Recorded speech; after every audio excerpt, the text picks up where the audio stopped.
CBI మాజీ joint director వివి లక్ష్మీనారాయణ మరియు లోక్సత్తా అధినేత డాక్టర్ జయప్రకాష్ నారాయణ జేపీ ఇద్దరు ఉన్నత స్థాయి ప్రభుత్వ ఉద్యోగాలను వదిలి వ్యవస్థలో మార్పు కోసం రాజకీయాల్లోకి వచ్చిన అరుదైన వ్యక్తులు. వీరిద్దరి రాజకీయ ప్రవేశం వెనుక ఉన్న ప్రధాన ఉద్దేశం ప్రజా సేవ మరియు పాలనా సంస్కరణలు అయినప్పటికీ వారి ప్రయాణం మరియు ప్రస్తుత స్థితి భిన్నంగా ఉన్నాయి. తెలుగు రాష్ట్రాల రాజకీయాల్లో ఇద్దరు వ్యక్తులు తమ ఐఏఎస్ ఐపీఎస్ హోదాలను పక్కన పెట్టి సామాన్యుల పక్షాన నిలబడాలని నిర్ణయించుకోవడం ఒక సంచలనం.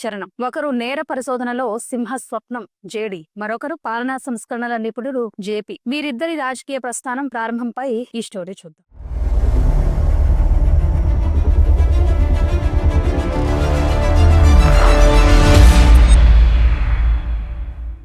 సిబిఐ మాజీ జాయింట్ డైరెక్టర్ రిటైర్డ్ ఐపీఎస్ అధికారి వివి లక్ష్మీనారాయణ తన జీవితంలో సరికొత్త అధ్యాయాన్ని ప్రారంభించారు. వ్యవస్థలో మార్పు కోరుతూ ఐపీఎస్ పదవికి రాజీనామా చేసి రాజకీయాల్లోకి వచ్చిన ఆయన ఇప్పుడు కార్పొరేట్ బాధ్యతలపై దృష్టి సారించారు. ప్రముఖ మౌలిక సదుపాయాల సంస్థ Megha engineering and infrastructures limited అనుబంధ సంస్థ అయిన ఈవీ ట్రాన్స్ లో ఆయన వైస్ ప్రెసిడెంట్ గా ఆపరేషన్స్ విభాగానికి బాధ్యతలు చేపట్టారు. మహారాష్ట్ర కేడర్ కు చెందిన 1990 బ్యాచ్ ఐపీఎస్ అధికారైన వివి లక్ష్మీనారాయణ పోలీస్ శాఖలో అత్యంత సమర్థవంతమైన మరియు నిజాయితీ గల అధికారిగా చెరగని ముద్ర వేశారు. ముఖ్యంగా ఉమ్మడి ఆంధ్రప్రదేశ్ లో సిబిఐ జాయింట్ డైరెక్టర్ జేడీగా ఆయన పనిచేసిన కాలం తెలుగు రాష్ట్రాల చరిత్రలో ఒక సంచలనం. హైదరాబాద్ సిబిఐ జేడీగా బాధ్యతలు నిర్వహించిన సమయంలో దేశవ్యాప్తంగా చర్చనీయాంశమైన పలు భారీ కుంభకోణాలను ఆయన వెలుగులోకి తెచ్చారు. ఏపీ మాజీ ముఖ్యమంత్రి వైఎస్ జగన్మోహన్ రెడ్డికి సంబంధించిన అక్రమాస్తుల కేసును విచారించి ఆయన్ని జైలుకు పంపడంలో కీలక పాత్ర పోషించారు. గాలి జనార్దన్ రెడ్డికి సంబంధించిన మైనింగ్ అక్రమాలపై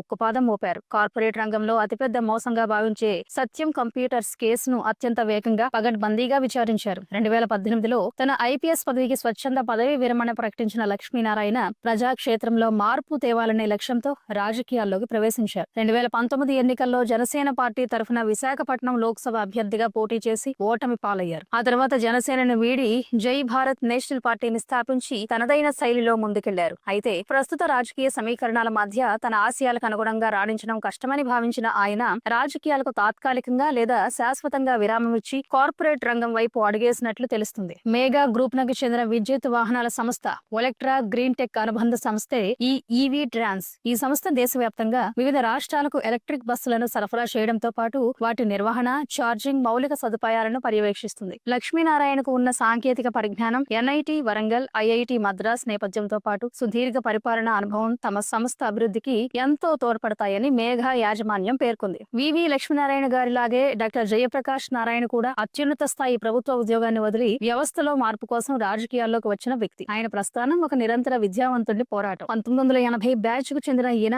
ఐఏఎస్ అధికారిగా, ఆంధ్రప్రదేశ్ లో కలెక్టర్ గా, ముఖ్యమంత్రి కార్యదర్శిగా పలు కీలక బాధ్యతలు నిర్వహించారు. 1996లో వ్యవస్థాగత మార్పుల కోసం ఐఏఎస్ పదవికి రాజీనామా చేసి జయప్రకాష్ నారాయణ లోక్ సత్తా స్వచ్ఛంద సంస్థను ప్రారంభించారు. ఓటర్ల నమోదు, సమాచార హక్కు చట్టం, ఆర్టీఐ వంటి అంశాలపై దేశవ్యాప్త అవగాహన కల్పించారు. 2006లో లోక్ సత్తా రాజకీయ పార్టీగా ప్రారంభించారు. అప్పట్లో రాజకీయాల్లో పెను సంచలనం తీసుకొచ్చారు. 2009 ఉమ్మడి ఆంధ్రప్రదేశ్ అసెంబ్లీ ఎన్నికల్లో కూకట్పల్లి నియోజకవర్గం నుండి ఎమ్మెల్యేగా విజయం సాధించి అసెంబ్లీలో ప్రజా సమస్యలపై గంభీరమైన చర్చలకు నాంది పలికారు. గత కొన్నేళ్లుగా లోక్ సత్తా పార్టీ ఎన్నికల రాజకీయాలకు దూరంగా ఉన్నప్పటికీ జేపీ సామాజిక, రాజకీయ మేధావిగా నిరంతరం చురుగ్గా ఉంటున్నారు. ప్రస్తుతం ఆయన ఈ థింక్ ట్యాంక్ కు ప్రధాన కార్యదర్శిగా వ్యవహరిస్తున్నారు. ప్రభుత్వ విధానాలు, ఆర్థిక సంస్కరణలు, విద్య మరియు వైద్య రంగాల్లో మార్పుల కోసం ఈ సంస్థ పరిశోధనలు చేస్తుంది. ప్రతి ఏటా కేంద్ర మరియు రాష్ట్ర బడ్జెట్లపై లోతైన విశ్లేషణలు ఇస్తూ ఆర్థిక క్రమశిక్షణపై ప్రభుత్వాలను హెచ్చరిస్తుంటారు. తాజాగా కేంద్ర బడ్జెట్ 2026పై కూడా